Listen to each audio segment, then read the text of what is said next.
El 1 de marzo de 2024 amaneció como cualquier otro día en Ashland, un tranquilo pueblo en el estado de Oregón. Jason Miller, un hombre de 43 años, trabajador constante de una empresa de construcción local, salió temprano de casa con su habitual taza de café y un beso distraído en la mejilla de su esposa, Sarah. Era viernes, lo que significaba que al terminar su jornada, planeaba regresar a casa para cenar con su familia, como cada semana. Pero esa noche, Jason no volvió. Sarah esperó hasta las 10 de la noche antes de comenzar a inquietarse. Primero intentó llamarlo al móvil, pero la llamada fue directamente al buzón de voz. Envió mensajes que no fueron leídos. A medianoche, el miedo ya había desplazado la lógica. Marcó el número de la policía local y reportó la desaparición de su esposo.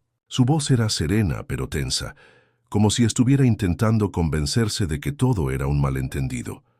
El caso fue asignado al detective Brian Lowe, un hombre metódico y conocido por su atención a los detalles. A la mañana siguiente, Lowe comenzó su investigación entrevistando a los compañeros de Jason en la constructora.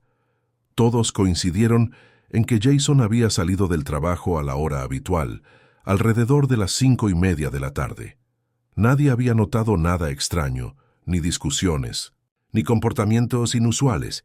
Uno de ellos mencionó que Jason parecía más pensativo en los últimos días, pero atribuyeron eso al estrés laboral. Lowe solicitó revisar las cámaras de seguridad del área cercana a la oficina. Aunque algunas grabaciones mostraban la camioneta de Jason saliendo del estacionamiento, no se pudo rastrear su ruta más allá de unas pocas calles. Tampoco había señales de accidentes, llamadas de emergencia ni actividad en sus tarjetas de crédito desde esa tarde. Sarah, visiblemente afectada, respondió a las preguntas de la policía con una mezcla de ansiedad y confusión. Dijo que su esposo era una persona responsable, sin enemigos, y que no tenía motivos para desaparecer. Aseguró que su relación era estable y que no habían tenido discusiones recientes. También mencionó que Jason a veces caminaba por los senderos cercanos al bosque para despejarse después del trabajo, pero que nunca lo hacía sin avisar. Mientras las horas se convertían en días, la comunidad de Ashland comenzaba a inquietarse. Se organizaron búsquedas voluntarias, se distribuyeron volantes y se compartieron publicaciones en redes sociales. Pero no hubo rastro de Jason. La angustia crecía con cada jornada sin respuestas. La policía catalogó oficialmente el caso como desaparición y el ambiente del pequeño pueblo cambió.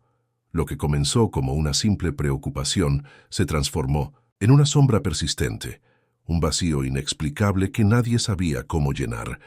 El detective Lowe, aunque experimentado, no podía ignorar la sensación de que algo no encajaba. Había comenzado como una desaparición común, pero el silencio, las rutas sin pistas y la falta total de señales lo hacían pensar que esta historia sería más compleja de lo que parecía.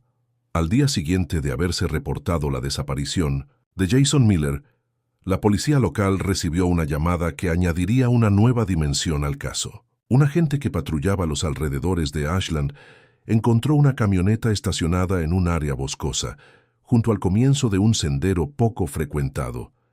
El vehículo coincidía con la descripción del usado por Jason. Estaba cerrado con llave, sin señales de violencia o daños. En su interior se encontraban su identificación laboral, un termo metálico vacío y un paquete de pañuelos. Sin embargo, el móvil y las llaves no estaban presentes. El hallazgo fue comunicado de inmediato al detective Brian Lowe, quien se dirigió al lugar con un equipo forense. La localización del vehículo suscitó más preguntas que respuestas. No había huellas visibles en la tierra húmeda alrededor del coche, lo cual dificultaba rastrear cualquier movimiento. Al revisar el interior, los técnicos confirmaron que no se habían encontrado signos de forcejeo ni sangre. Todo estaba ordenado, lo que sugería una salida voluntaria o una escena cuidadosamente manipulada. La presencia del termo y de la documentación personal reforzaba la idea de una interrupción inesperada en una rutina diaria. El detective Lowe ordenó una inspección del sendero contiguo, el cual se adentraba en una zona de vegetación densa y poco mantenida. A pesar del esfuerzo de los equipos de búsqueda, No se halló ningún rastro concluyente de Jason en la zona cercana. La falta del teléfono móvil, considerado hoy en día una extensión del individuo, preocupaba especialmente a los investigadores. Su ausencia implicaba una imposibilidad técnica para rastrear la última ubicación exacta del desaparecido. Sarah Miller fue informada del hallazgo. Según su testimonio, Jason solía caminar por la naturaleza después del trabajo, especialmente cuando se sentía estresado. Sin embargo, añadió que esa tarde él no mencionó planes de paseo. Sarah mostró preocupación por el hecho de que el vehículo estuviera allí, pues no era un lugar que Jason frecuentara con regularidad. A su juicio, si su esposo hubiera planeado una caminata, habría ido a zonas más accesibles o conocidas. Las inconsistencias en sus declaraciones fueron anotadas, aunque en ese momento no constituían pruebas concluyentes.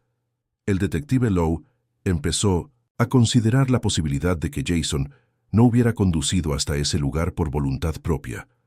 La ubicación del vehículo, la ausencia de objetos clave y la falta de testigos que confirmaran su presencia en esa área abrían la puerta a múltiples hipótesis. Cada detalle, el orden interior del coche, la elección del sendero, la omisión de una despedida, aportaba piezas a un rompecabezas aún incompleto. Mientras tanto, la comunidad de Ashland comenzaba a especular. Las redes sociales recogían teorías y rumores, alimentando una atmósfera de inquietud. Para el detective Lowe, la clave del caso residía en entender qué sucedió en el breve lapso entre la salida del trabajo y la aparición del vehículo. La escena no hablaba con claridad, pero el silencio comenzaba a volverse ensordecedor. 3 días después de la desaparición de Jason Miller, el equipo de investigación recibió acceso a los movimientos financieros de la familia. Lo que inicialmente parecía una rutina administrativa, reveló un giro inesperado. Sarah Miller, su esposa, había realizado una extracción significativa de dinero en efectivo desde la cuenta bancaria compartida apenas 24 horas después de la última vez que Jason fue visto. La cifra de varios miles de dólares sorprendió al detective Brian Lowe por el momento en que se realizó y por la ausencia de explicación previa.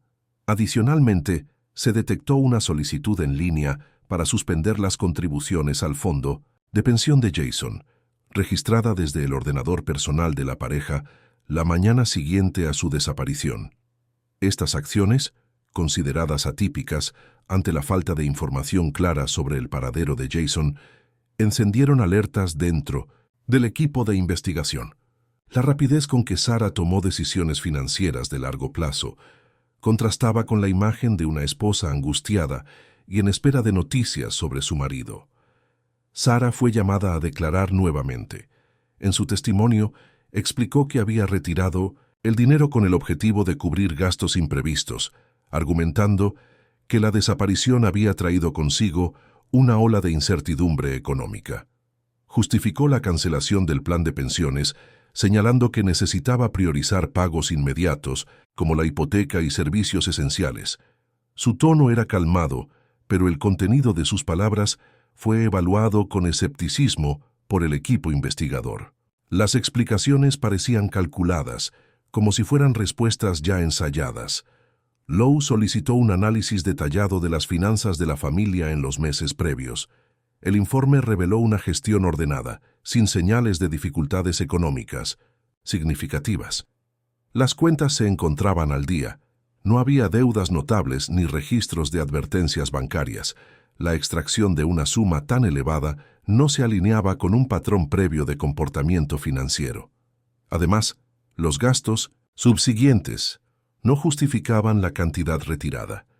No había pagos grandes ni inversiones recientes. El dinero simplemente no aparecía reflejado. El detective comenzó a considerar que las decisiones de Sarah podrían tener un trasfondo no financiero. Si bien legalmente no constituían prueba de delito, sí resultaban relevantes para el análisis psicológico de la situación. Las acciones apresuradas indicaban una posible planificación o al menos una capacidad para reaccionar con notable frialdad ante un evento potencialmente traumático. Esa aparente contradicción entre conducta emocional y decisiones prácticas comenzó a perfilarla como una figura central en el desarrollo del caso. Estas anomalías se añadieron al expediente y fueron compartidas con la Fiscalía como antecedentes que requerían seguimiento. El entorno inmediato de Sarah también fue objeto de mayor escrutinio. Se revisaron sus comunicaciones recientes y se analizaron los movimientos en sus cuentas personales, buscando conexiones o patrones que pudieran contextualizar mejor sus actos. La investigación comenzaba a alejarse de la hipótesis de una desaparición accidental. La lógica interna del caso sugería que Jason Miller no se había desvanecido sin motivo y que su ausencia estaba entrelazada con decisiones que parecían haber sido tomadas con premura, pero no sin propósito. Una semana después de la desaparición de Jason Miller, la atención de los investigadores se desvió hacia la propiedad de la familia. A pesar del ambiente tenso y la constante presencia mediática, Sarah Miller decidió iniciar un proyecto doméstico poco habitual en ese contexto: la construcción de una nueva estructura en el patio trasero, específicamente una pequeña y moderna invernadero de cristal y metal. Para ello, contrató a un joven constructor local, Noah Finley, de 26 años, conocido en la comunidad por trabajos de jardinería y renovación en viviendas familiares. La decisión generó comentarios entre los vecinos, quienes observaron con extrañeza cómo Sarah supervisaba de cerca los avances en la obra, incluso participando activamente en tareas de planificación. El contraste entre su reciente estado de aflicción pública y su nueva dedicación al jardín fue objeto de discusión en el vecindario. Algunos lo interpretaron como un intento de mantener la normalidad o de ocupar la mente, mientras que otros comenzaron a sospechar que algo no era coherente. El comportamiento de Sarah durante las jornadas de trabajo no pasó desapercibido. Varias personas reportaron haberla visto ofreciendo bebidas y bocadillos a Noah, con una frecuencia que superaba lo considerado habitual en una relación profesional. Incluso en días fríos, se quedaba en el exterior observando los movimientos del joven mientras conversaban largamente. Aunque sus gestos eran comedidos, la atención que le dedicaba iba más allá de lo esperado para alguien en duelo reciente. Estas interacciones llamaron la atención del detective Lowe, quien ya había comenzado a centrar su investigación en el entorno más cercano de Sarah.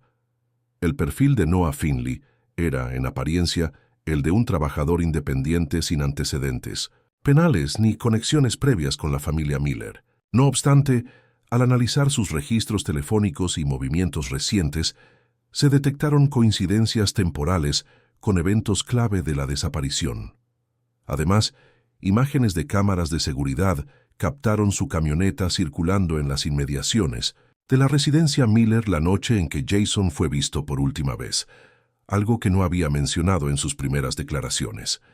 El detective Lowe solicitó una entrevista formal con Noah, quien accedió voluntariamente. En su testimonio, afirmó no haber tenido ninguna relación íntima con Sarah y declaró que fue contratado estrictamente para construir el invernadero. Aseguró no haber visto nunca a Jason Miller y no poseer información relevante sobre su paradero. Sus respuestas fueron concisas, aunque su lenguaje corporal fue evaluado como tenso por los agentes presentes. Mientras tanto, Sarah continuó con el proyecto sin mostrar señales de querer pausarlo, pese a la creciente atención policial. La obra avanzaba rápidamente y parte del terreno trasero fue removido para instalar una base de cemento. Este detalle despertó nuevas inquietudes en los investigadores, quienes consideraban que la modificación reciente del terreno podría tener implicaciones aún desconocidas. La convergencia entre el inicio de las obras, la elección del lugar y el momento temporal se convertía en un punto de interés crucial para el avance de la investigación. La investigación adquirió un nuevo impulso cuando el detective Brian Lowe ordenó una revisión más detallada de los registros de tránsito y videovigilancia correspondientes a la noche en que Jason Miller fue reportado como desaparecido. En uno de los registros obtenidos de una cámara ubicada en una intersección cercana a la residencia de los Miller, se observó una camioneta blanca con características coincidentes con la de Noah Finley pasando por la calle adyacente en horario nocturno. El vehículo fue identificado mediante la placa parcialmente visible, lo que permitió confirmar que pertenecía a Finley, a pesar de que éste no había declarado haber circulado por esa área durante ese periodo. Esta contradicción incrementó las sospechas del detective, quien decidió ordenar una inspección del vehículo de Noah. Durante la revisión, el equipo forense halló un par de guantes de trabajo escondidos debajo del asiento del pasajero y un contenedor de plástico vacío con rastros de tierra. Aunque estos objetos no eran incriminatorios por sí solos, su presencia en combinación con las circunstancias del caso se convirtió en un indicio importante. Los guantes no presentaban manchas visibles, pero fueron enviados al laboratorio para análisis detallados. La actitud de Noah en las entrevistas siguientes fue cooperativa, aunque más reservada. Afirmó que los objetos en su vehículo formaban parte de su equipo habitual y que la tierra en el contenedor provenía de otros trabajos previos. Su versión fue plausible, pero los investigadores observaron que su tono se tornaba defensivo al abordar temas relacionados con Sarah Miller o su presencia en la zona aquella noche. La combinación de evasivas y omisiones levantó nuevas dudas sobre la veracidad de sus declaraciones. El equipo de investigación también profundizó en el análisis de las llamadas y mensajes entre Sarah y Noah. Aunque en los primeros días, tras la desaparición de Jason, no se encontraron comunicaciones inusuales, comenzó a detectarse un patrón creciente de intercambio de mensajes a partir del segundo día. Las conversaciones eran breves y aparentemente banales, pero la frecuencia y los horarios sugerían una coordinación continua. Esta regularidad, en un contexto tan sensible, llamó la atención de los analistas, quienes consideraron que podría existir una conexión más estrecha entre ambos de la que se había declarado oficialmente. En paralelo, vecinos del vecindario proporcionaron declaraciones adicionales que apuntaban al comportamiento poco habitual de Sarah. Una vecina, en particular, mencionó que la interacción entre Sarah y Noah parecía excesivamente cercana, incluso antes del inicio de la obra. Si bien no se reportaron actos explícitos, el tono de complicidad percibido entre ellos comenzaba a configurar un escenario más complejo que el de una simple relación laboral. A medida que se acumulaban estos elementos, el detective Lowe decidió intensificar la vigilancia sobre ambos sujetos. Las inconsistencias en las declaraciones, los objetos encontrados y los movimientos de ambos durante los días posteriores a la desaparición transformaron el caso de una simple búsqueda a una investigación criminal con posibles implicaciones graves. El enfoque se desplazaba cada vez más hacia la hipótesis de una participación activa, y no accidental, en los acontecimientos que rodeaban la desaparición de Jason Miller.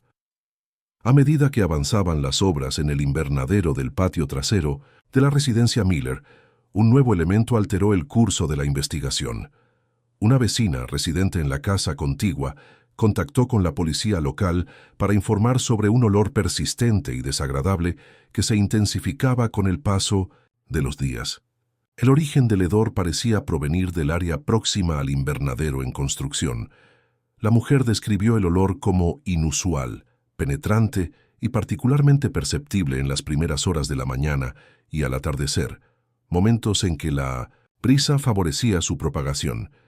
El detective Brian Lowe, al recibir esta denuncia, evaluó la información con atención. Hasta ese momento, las sospechas giraban en torno a las finanzas, los movimientos sospechosos y las contradicciones en los testimonios. Pero ahora surgía un indicio físico que requería intervención inmediata.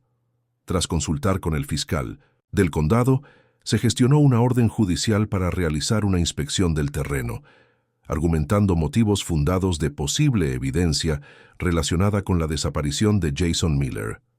Al llegar a la propiedad, el equipo forense, acompañado por técnicos especializados en geolocalización y análisis de suelos, inició un reconocimiento visual del área. El invernadero, parcialmente construido, se alzaba sobre una sección del terreno que presentaba signos visibles de remoción reciente. Las huellas de maquinaria ligera y las irregularidades en el nivel del suelo indicaban una intervención intensiva, pero selectiva. Los técnicos identificaron un sector específico donde la tierra parecía haber sido excavada y luego rellenada apresuradamente. Esta observación fue respaldada por herramientas de detección térmica que indicaban una posible alteración en la composición subterránea. Durante la inspección, Sarah Miller observaba a distancia desde la cocina. Su actitud era aparentemente tranquila, aunque evitaba el contacto visual con los oficiales. No realizó comentarios ni objeciones formales, pero su postura rígida y la inmovilidad prolongada frente a la ventana fueron interpretadas por los agentes como un intento de evaluar la situación sin intervenir. Noah Finley no se encontraba en la propiedad ese día y no respondió a los primeros intentos de contacto realizados por el equipo de investigación. Mientras los trabajos de detección continuaban, el equipo forense encontró pequeñas áreas de tierra compactada de forma no homogénea, lo que motivó la decisión de iniciar excavaciones. Se delimitaron cuadrantes para facilitar la documentación precisa del proceso. La atmósfera se tornó tensa y silenciosa, con los oficiales concentrados en cada centímetro de suelo removido. No se permitió la presencia de civiles en el área y se estableció un perímetro de seguridad temporal. El detective Lowe, basado en su experiencia, comprendió que este paso representaba un punto de no retorno en la investigación. Hasta ese momento, todo podía explicarse mediante inferencias o coincidencias, pero una anomalía física como un olor proveniente del subsuelo, en el mismo lugar donde se construía algo nuevo, requería respuestas concretas. Las horas siguientes serían decisivas para confirmar si las sospechas tenían sustento real o si se enfrentaban a una nueva capa de incertidumbre. Las excavaciones comenzaron al amanecer del día siguiente bajo estrictas medidas de seguridad. El área designada para la intervención fue acordonada y la maquinaria ligera fue reemplazada por herramientas manuales con el fin de preservar cualquier posible evidencia. A medida que los operarios retiraban las primeras capas de tierra, se incrementaba la expectación entre los agentes presentes. El silencio era absoluto, interrumpido solo por las instrucciones secas del jefe forense y el sonido metálico de las palas golpeando el suelo compactado. Poco después del mediodía, a una profundidad aproximada de 80 centímetros, uno de los técnicos detuvo el trabajo tras detectar una resistencia irregular bajo la superficie. El equipo procedió con extrema precaución hasta dejar al descubierto una lona gruesa envuelta con cuerdas de nylon. La composición del envoltorio y su disposición reforzaron la sospecha de que se trataba de un ocultamiento intencionado. El detective Brian Lowe, presente durante toda la operación, ordenó detener el trabajo físico y documentar minuciosamente la escena antes de proceder. Una vez asegurado el perímetro y completado el registro fotográfico, el equipo forense retiró con cuidado el material encontrado. En su interior, confirmaron la presencia de un cuerpo humano en avanzado estado de descomposición. La ropa coincidía con la descripción proporcionada por Sarah Miller en el reporte inicial sobre su esposo. Posteriores análisis dentales y huellas confirmaron la identidad. Jason Miller había sido hallado. El descubrimiento transformó oficialmente el caso de una desaparición a una investigación por homicidio. El análisis preliminar del cuerpo reveló signos de un traumatismo craneal, aunque fue necesaria una autopsia detallada para determinar la causa exacta de la muerte. No se hallaron signos de lucha en el lugar ni elementos que indicaran un conflicto físico reciente. La posición del cuerpo, cuidadosamente envuelto y enterrado bajo una construcción en proceso, sugería una acción planificada y ejecutada, con intención de ocultamiento prolongado. El hallazgo fue notificado a Sarah Miller, quien se encontraba en su domicilio. Según el informe policial, su reacción fue contenida y sin manifestaciones visibles de angustia. No emitió declaraciones espontáneas ni solicitó la presencia de un abogado en ese momento. Su comportamiento fue evaluado por los agentes como inusualmente controlado dada la naturaleza de la noticia. Noah Finley, por su parte, fue contactado y citado a declarar de forma inmediata. Al recibir la información, mostró un estado de visible perturbación. aunque evitó responder preguntas de los agentes durante el primer contacto. La comunidad de Ashland, informada a través de un comunicado oficial, reaccionó con conmoción. El hallazgo del cuerpo de Jason bajo su propia propiedad y en el contexto de una obra dirigida por su esposa alteró profundamente la percepción pública del caso. El invernadero fue clausurado y la zona declarada escena del crimen. La policía intensificó las pesquisas, centrando los esfuerzos en reconstruir los últimos movimientos conocidos de Sarah y Noah, así como en recopilar pruebas que permitieran establecer responsabilidades con precisión legal. La muerte de Jason Miller ya no era una incógnita, ahora comenzaba la búsqueda de justicia. Tras el hallazgo del cuerpo de Jason Miller, la policía de Ashland procedió a la detención de Sarah Miller bajo sospecha de homicidio. La orden fue ejecutada en su domicilio en horas de la mañana. Sarah fue informada formalmente de los cargos preliminares y trasladada a la comisaría sin incidentes. Su actitud fue serena durante todo el procedimiento. No expresó sorpresa ni objeción, lo que fue anotado por los agentes como un comportamiento atípico ante una situación de tal gravedad. Fue ingresada en calidad de detenida preventiva, a la espera de una audiencia judicial. En paralelo, Noah Finley fue localizado en un taller mecánico en las afueras de la ciudad, donde realizaba trabajos esporádicos. Fue detenido sin resistencia y transportado a dependencias policiales para ser interrogado. La noticia del hallazgo del cuerpo y de la detención de Sarah ya se había filtrado a los medios locales, por lo que el entorno del caso comenzó a ganar notoriedad pública. La presión mediática aumentó, y la policía extremó las medidas de confidencialidad para proteger el desarrollo de la investigación. Durante los interrogatorios, Sarah mantuvo una postura defensiva. Afirmó desconocer por completo que el cuerpo de su esposo se encontraba enterrado en su propia propiedad. Argumentó que jamás autorizó ningún tipo de enterramiento y sugirió que podía haber sido víctima de una manipulación por parte de terceros. Al ser confrontada con la cronología de eventos, evitó pronunciarse sobre detalles específicos. Su discurso giraba en torno a una negación sistemática de conocimiento o participación. Noah, por su parte, adoptó una estrategia distinta. Durante el interrogatorio inicial, reconoció haber colaborado en la manipulación del terreno donde fue encontrado el cuerpo.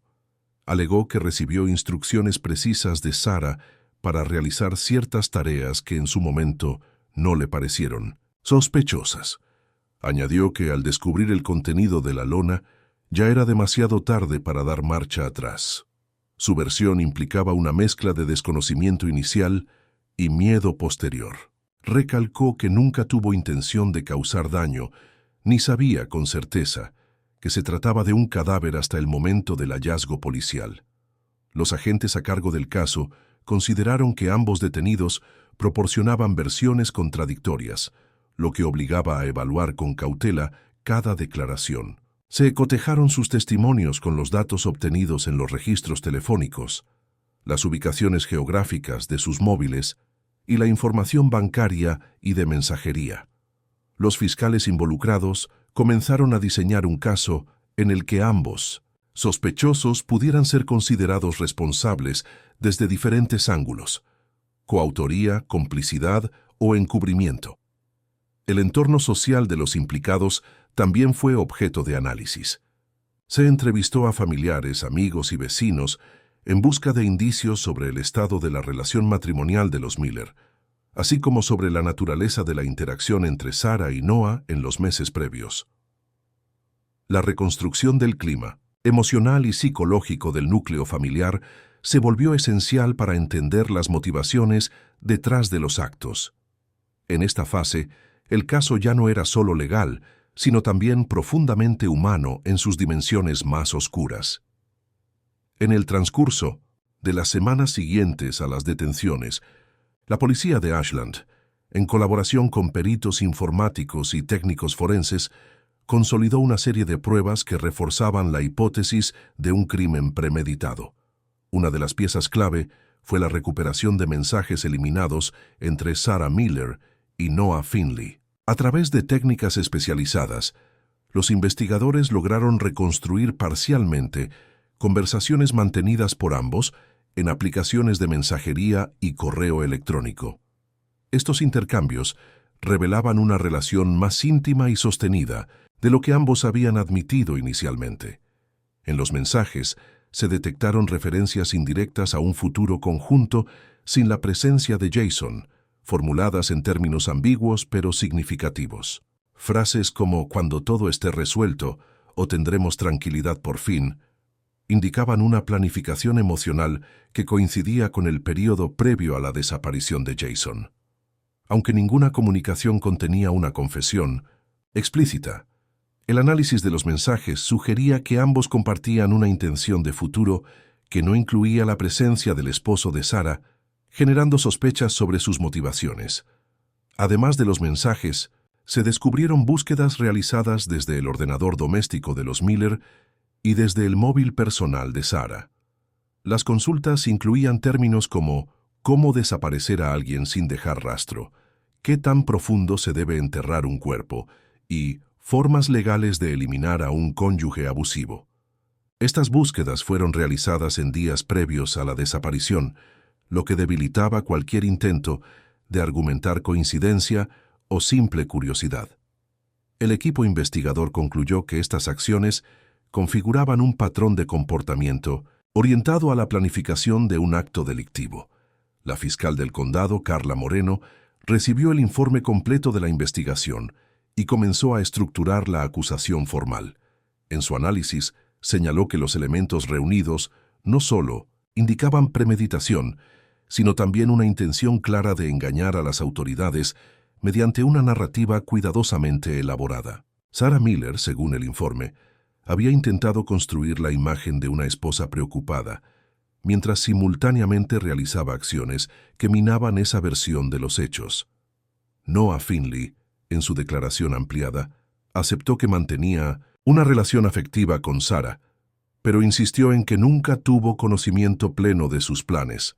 Aseguró que su participación se limitó a seguir instrucciones sin comprender sus implicaciones reales. Sin embargo, su colaboración en la construcción del invernadero sobre el área donde posteriormente se halló el cuerpo fue interpretada por la Fiscalía como una prueba de complicidad.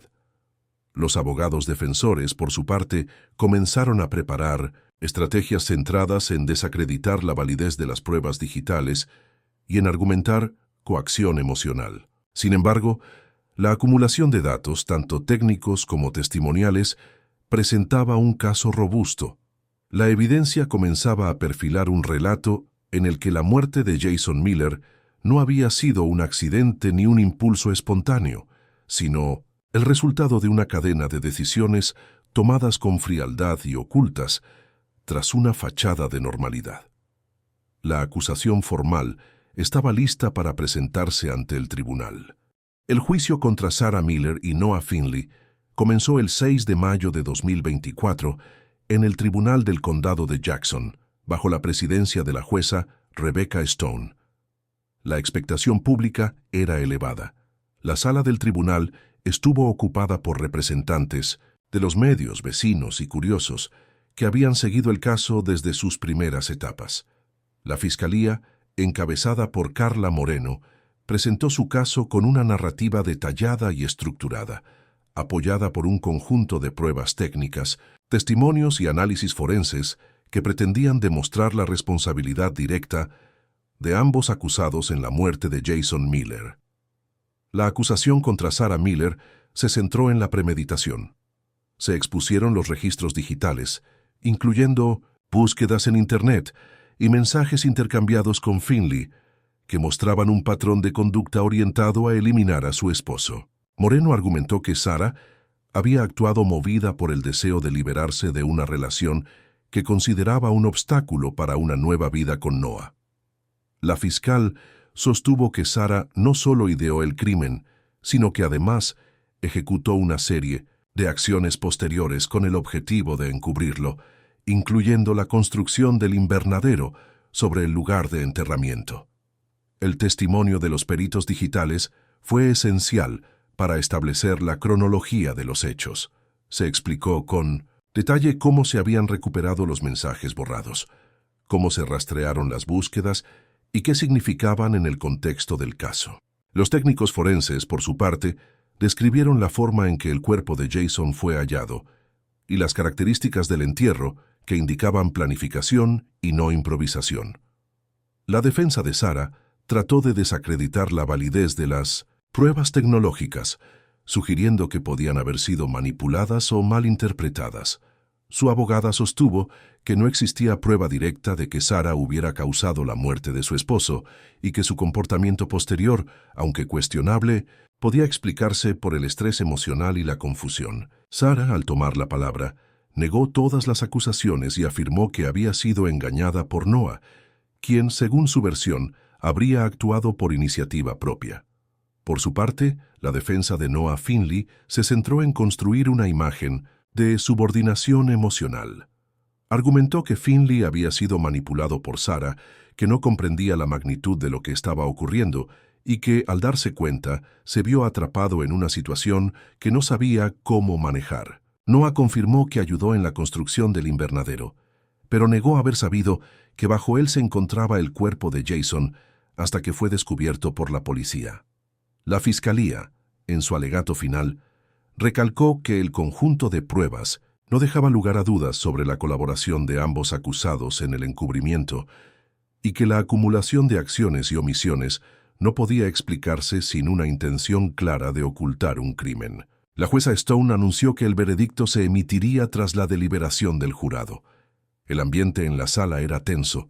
El juicio había dejado al descubierto no solo un crimen, sino una red compleja de decisiones, engaños y silencios compartidos. El jurado deliberó durante 3 días consecutivos. Las pruebas presentadas, el testimonio de expertos y las declaraciones de ambos acusados generaron extensos debates entre los miembros del panel. Finalmente, el veredicto fue entregado a la jueza Rebecca Stone en una sesión pública que atrajo a numerosos espectadores. La jueza, con tono firme y sin adornos, comunicó las decisiones del jurado. Sarah Miller fue declarada culpable de asesinato premeditado en primer grado. Noah Finley, culpable de complicidad en homicidio y encubrimiento de pruebas. Durante la lectura de la sentencia, Sarah mantuvo la mirada fija al frente, sin cambios visibles en su expresión. No mostró signos de emoción ni reacción ante la gravedad del dictamen. Su comportamiento fue interpretado por algunos como una señal de frialdad y por otros como un intento de mantener el control. La jueza Stone, al emitir la condena, hizo hincapié en el carácter meticulosamente planificado del crimen. Resaltó que el asesinato de Jason Miller no fue fruto de un impulso momentáneo, sino de una secuencia deliberada de actos orientados a su desaparición física y la posterior ocultación de su cuerpo. Sarah fue sentenciada a cadena perpetua, sin posibilidad de libertad condicional. La jueza justificó esta decisión señalando la falta de remordimiento, el intento sostenido de manipular la narrativa del caso y el riesgo de reincidencia que implicaba su perfil psicológico. Según el informe de los peritos judiciales, los informes señalaron que Sarah mantenía una actitud emocionalmente distante durante el proceso judicial, lo cual fue considerado en la sentencia. La sentencia fue recibida con silencio en la sala, donde predominaba un ambiente de gravedad contenida. Noah Finley, por su parte, recibió una condena de 30 años de prisión, con la posibilidad de solicitar libertad condicional después de cumplir 20 años. La jueza valoró su colaboración parcial con la investigación y la ausencia de antecedentes penales. No obstante, dejó claro que su participación en el encubrimiento de un homicidio y su falta de iniciativa para alertar a las autoridades constituían delitos graves que no podían ser ignorados. La sentencia reflejaba el papel subordinado, pero no pasivo, que desempeñó en el crimen. Tras la audiencia, ambos acusados fueron trasladados a centros penitenciarios distintos. Sarah ingresó en una institución de máxima seguridad, mientras que Noah fue asignado a un penal estatal con régimen mixto. Las autoridades judiciales ordenaron que no tuvieran contacto futuro entre ellos ni con testigos clave del caso. El juicio concluyó formalmente, pero sus consecuencias sociales y personales apenas comenzaban. La resolución del caso Miller fue destacada en medios regionales y nacionales y se convirtió en objeto de análisis por criminólogos y expertos legales. La combinación de factores, relación emocional, ocultamiento deliberado, manipulación de evidencia, ofrecía un estudio complejo sobre los mecanismos internos de un crimen doméstico cuidadosamente ejecutado. La sentencia puso fin a un proceso largo y minucioso, pero no disipó del todo las preguntas sobre cómo un entorno familiar aparente pudo albergar una tragedia de tal magnitud. Concluido el proceso judicial, las autoridades del condado procedieron a la clausura definitiva de la propiedad donde ocurrieron los hechos. El invernadero inacabado fue desmantelado bajo supervisión policial. Cada fragmento de estructura metálica y vidrio fue retirado con cuidado, documentando el proceso como parte del expediente forense. El terreno donde había sido enterrado Jason Miller fue liberado, tratado con productos especiales y sometido a análisis de contaminación antes de autorizarse cualquier uso futuro. El jardín, antes privado, se transformó temporalmente en símbolo de un suceso que había sacudido a toda la comunidad. La casa fue puesta en venta por decisión de los administradores judiciales encargados de liquidar los bienes de Sarah Miller. Tras varios meses sin compradores, una pareja joven sin vínculos con la ciudad adquirió la propiedad. Previa a la venta, el domicilio fue remodelado y el área del antiguo invernadero quedó convertida en un espacio abierto sin construcción alguna. Los nuevos propietarios evitaron apariciones públicas y rehusaron declaraciones. Con el tiempo, la casa dejó de ser un lugar de paso para curiosos y volvió a integrarse al entorno residencial como una más entre muchas. El caso permaneció vigente en la opinión pública por varios meses. Programas televisivos y publicaciones digitales retomaron cada etapa del proceso, desde la desaparición hasta la sentencia. Se produjeron reportajes documentales y entrevistas con expertos legales que analizaron el desarrollo del caso como ejemplo de una investigación meticulosa y de un sistema judicial que logró sustentar una condena sin confesión directa. La historia se convirtió en advertencia sobre los peligros que pueden esconderse en relaciones aparentemente comunes. El detective Brian Lowe fue reconocido por su labor investigativa. Recibió una mención honorífica del Departamento de Policía del Estado por la resolución del caso, destacando su capacidad para interpretar indicios sutiles, construir hipótesis sólidas y coordinar de forma efectiva equipos forenses y técnicos. En entrevistas posteriores, Lowe afirmó que el caso Miller fue uno de los más complejos de su carrera, no por la violencia de los hechos, sino por la estructura emocional que los rodeaba. Señaló que la dificultad principal fue distinguir entre la apariencia externa y la verdad íntima de una dinámica familiar. La familia de Jason organizó una ceremonia privada para despedirse oficialmente. Sus restos fueron trasladados a un cementerio local, en una tumba modesta pero cuidada, lejos del lugar donde se cometió el crimen. A la ceremonia asistieron solo personas cercanas, evitando la exposición mediática.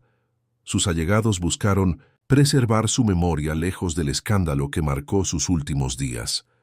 En la memoria colectiva de Ashland, el caso dejó una huella duradera, no solo por la tragedia, sino por lo que reveló sobre la complejidad de las relaciones humanas. La historia de Jason Miller se convirtió en una lección sobre cómo el silencio, las apariencias y los deseos ocultos pueden confluir en actos irreparables, incluso en los lugares más tranquilos. La justicia se impuso, pero la herida social tardaría en cerrarse por completo. Queridos amigos, esta es una historia ficticia, creada con fines artísticos. Sin embargo, los hechos que aquí se narran bien podrían suceder en la vida real, pues están basados en emociones humanas profundas y, a veces, destructivas. Los celos, la pasión, el resentimiento. Este relato muestra cómo un solo paso en falso puede llevar a la tragedia. No justificamos ni respaldamos el comportamiento de los personajes. Por el contrario, Esta historia condena toda forma de violencia, manipulación y crueldad. A través de sus escenas, queremos invitar a la reflexión sobre los límites personales, la confianza y el alto precio que puede tener una decisión impulsiva. Por favor, no imiten lo que han visto en este video. Todo lo mostrado es una interpretación artística. Si están enfrentando una situación de peligro o conocen a alguien que lo esté, no duden en acudir a las autoridades o servicios de ayuda. Recuerden, la ayuda real existe y no están solos. Cuídense mucho y protejan a sus seres queridos. Gracias por su atención.